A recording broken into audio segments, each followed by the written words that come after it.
ce moment, la parole est enfin rendue au peuple. Je vais ensuite exprimer ma gratitude auprès de 100 000 Guadeloupéens dont le suffrage m'ont porté à la responsabilité à laquelle je viens d'accéder. Ma gratitude est sans limite et je mesure le poids de la charge proportionnelle aux attentes de notre population. Mais je veux dire aussi que je suis désormais au service de toute la Guadeloupe.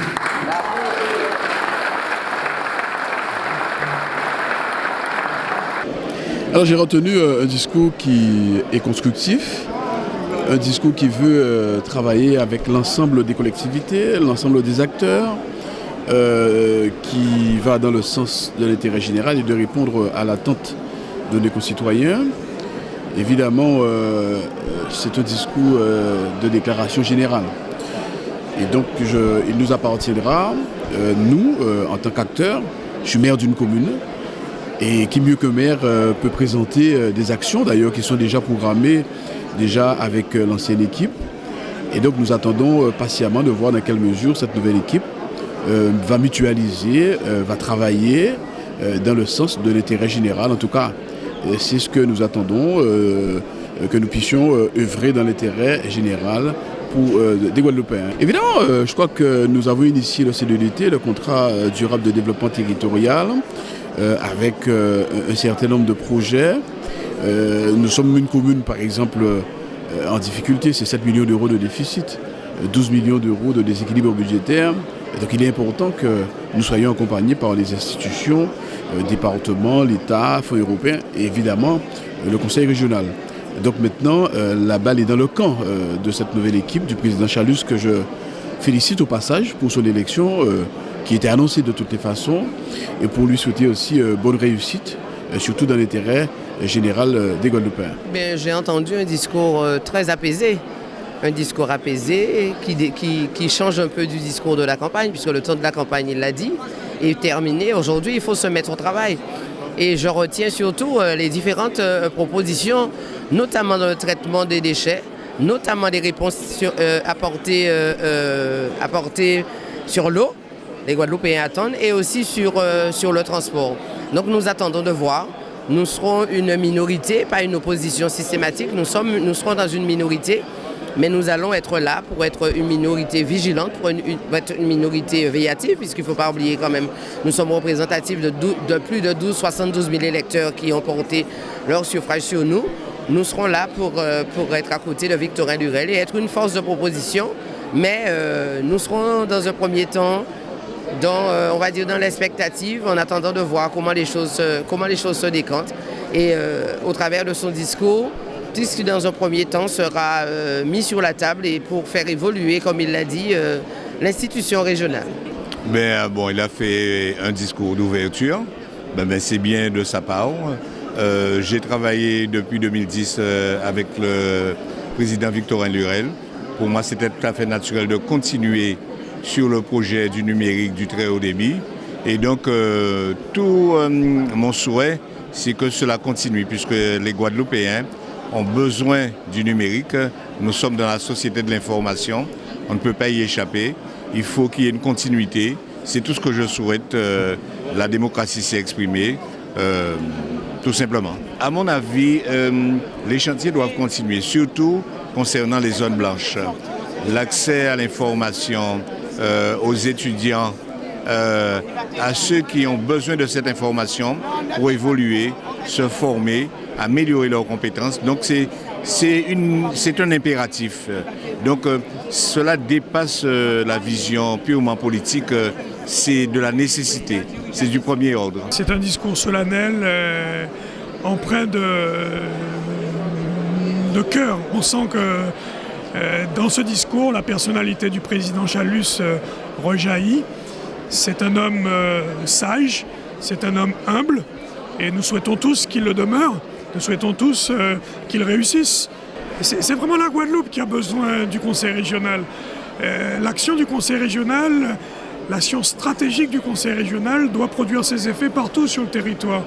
C'est vrai sur la Côte-sous-le-Vent, c'est vrai dans l'Est Grande-Terre, c'est vrai partout en Guadeloupe.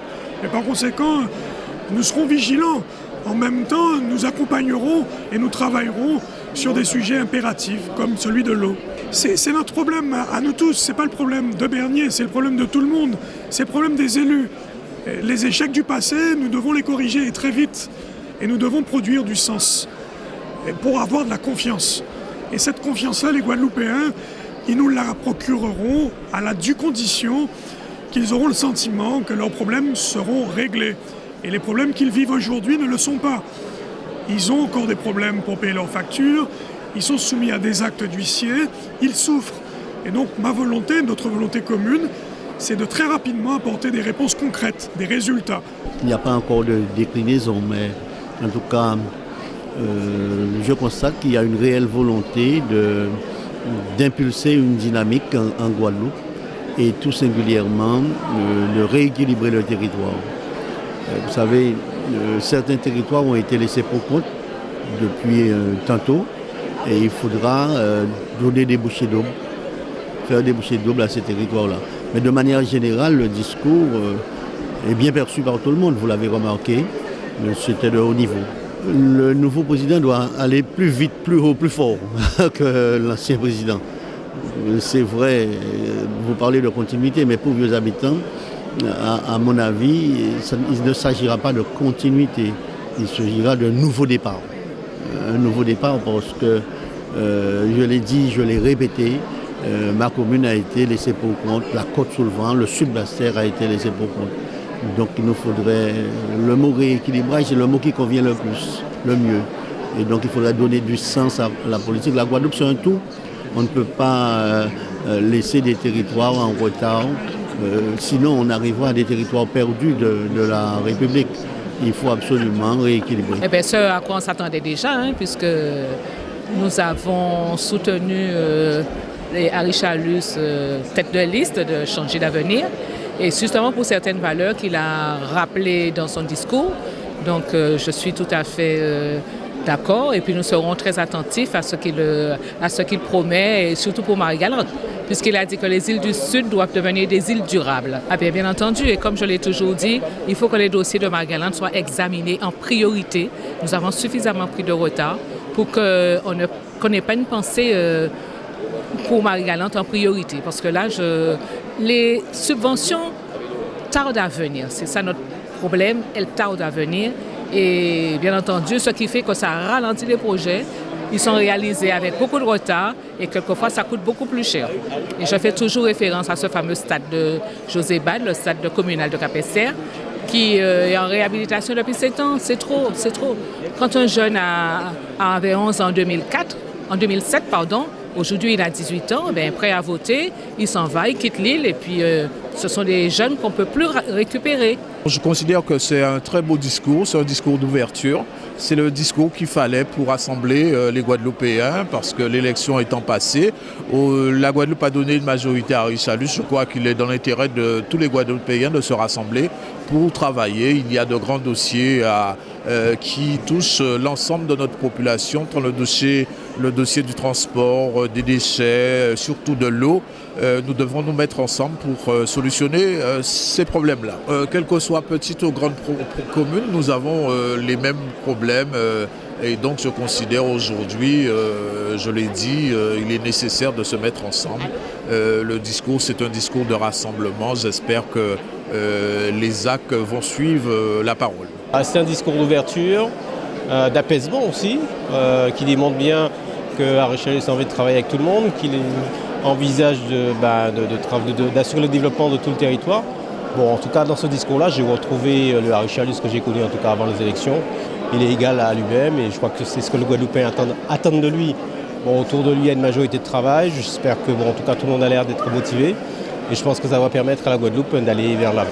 Il faut que ça aille plus loin parce que c'est vrai que depuis quelque temps, Bouillante n'était pas forcément privilégiée par rapport à la région Guadeloupe. Mais au-delà de Bouillante, je crois qu'en tout cas, c'est toute la Côte-sous-le-Vent qui attend la région, qu'elle ne soit pas oubliée, comme les îles du Sud et le Nord Grande-Terre.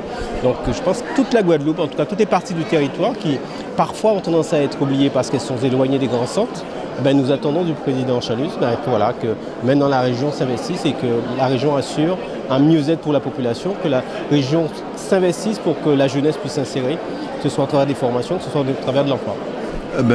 J'ai retenu ce que je savais déjà pour connaître l'homme, pour avoir eu nos mêmes débuts ensemble, dans une démarche d'unité, de cohésion d'équipe, au-delà des intérêts d'un parti national. Je crois que le temps n'a pas altéré vraiment ces valeurs d'humanisme et je sens en lui véritablement ce sentiment que nous avons déjà d'un vrai fils de la Guadeloupe, que la Guadeloupe attendait, pour porter haut toutes ces valeurs. C'est-à-dire que ce qu'il faut surtout souligner, que la commune de Goubert qui se trouve un point stratégique dans le sud Basse-Terre.